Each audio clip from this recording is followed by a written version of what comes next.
हम लोग चर्चा कर रहे हैं समाजवादी आंदोलन की और खास करके समाजवादी आंदोलन का हम ये प्रस्थान बिंदु मानते हैं 1934 में जब समाजवादी कांग्रेस आंदोलन सोशलिस्ट पार्टी में की स्थापना महिलाओं हुई। की भूमिका, समाजवादी जी आंदोलन में महिलाओं की भूमिका पर चर्चा कर रहे हैं। जी जी जी।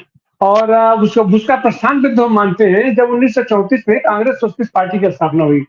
वही एक समानांतर और भी धारा चल रही थी, आप जिसकी बात कर रहे हैं ग्लैमर की दुनिया। समाजवादी आंदोलन में तप कर निखर करके जितनी महिलाएं आई हैं, आप उनको उठा करके देखिए। और अभी आप जो बात कर रहे हैं वो लोग समाजवादी आंदोलन की देन नहीं है। वो लोग तो एक तरीके से हम हमसे इतर की दुनिया में है। ग्लैमर की दुनिया में भी अगर कहा जाएगा तो तो आप उठा करके देखिए, शबाना आजमी थी ग्लैमर की दुनिया की।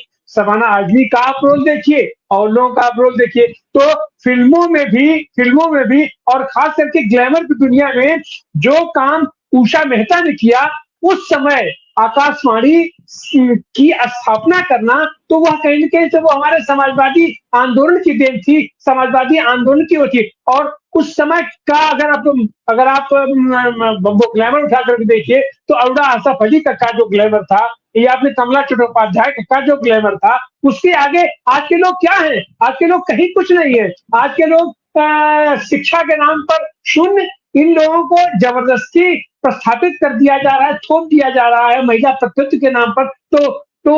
महिला प्रतिनिधित्व के नाम पर केवल प्रतिनिधि बना देना, प्रधान चुनवा देना, विधायक चुनवा देना, सांसद चुनवा देना, राष्ट्रपति बनवा देना, ये महिला का प्रतिनिधित्व नहीं होता है।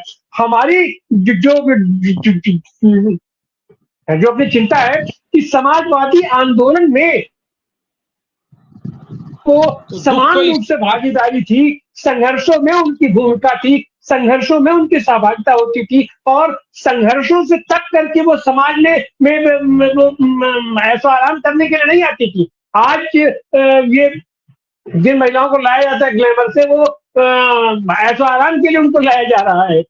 तो हम उसकी नहीं बात कर रहे हैं। और उस समाजवादी आंदोलन में जो 1934 से लेकर के आज तक की अपना लगातार स्थिति में आया है, तो समाजवादी आंदोलन भी जैसे जैसे क्रमशः कमजोर हुआ है, उसका क्षरण हुआ है, उसमें उस तरीके से महिलाओं की या हम सारे कार्यकर्ताओं की भूमिका को आप उसमें वैसे आकलन कर सकते हैं। समाजवादी आंदोलन के साथ यह एक विडंबना रही है कि समाजवादी आंदोलन जैसे ही सत्ता में पहुंचता है वहां संघर्ष हो जाता है और वहां टूटन हो जाती है।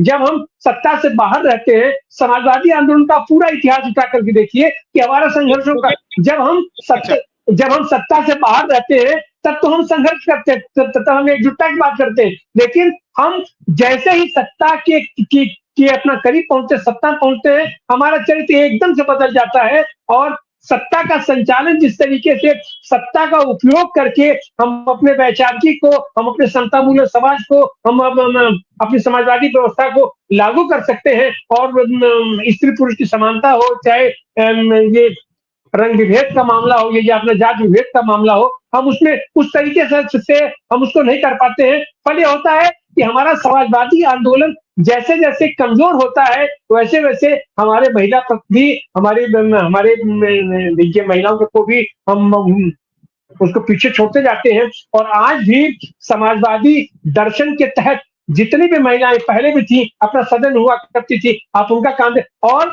अमूमन समाजवादी सिद्धांत, समाजवादी आंदोलन का आकलन हम संसदीय राजनीति से नहीं कर सकते।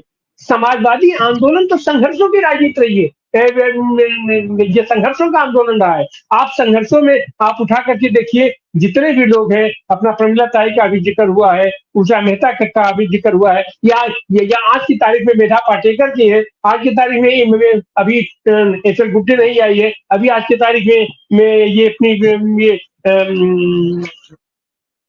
शिबू जी, अमिता सिबुरकर जी हैं। और हम तो इतना कहेंगे कि आराधना की है कि किसानों के बीच में जिस तरीके से लोग संघर्ष कर रहे हैं, कोर्ट से लेकर के, न्यायिक प्रक्रिया से लेकर के मैदान तक लाठियां खाते हैं, जेल जाते हैं, सब कुछ कर रहे हैं। तो उस भूमिका में हमारा समाजवादी आंदोलन जो शुरू से रहा है, और समाजवादी आंदोलन के जितने भी रूप रहे हों, चाहे लोकतांत्रिक समाजवाद रहा हो, ये राष्ट्रीय समाजवाद रहा हो, वैज्ञानिक समाजवाद रहा हो, समाज के अपने समाजवाद के जितने भी रूप रहे हैं, उन सारे रूपों में, उस सारे खंडों में महिलाओं की भूमिका बढ़ चढ़ करके रही है।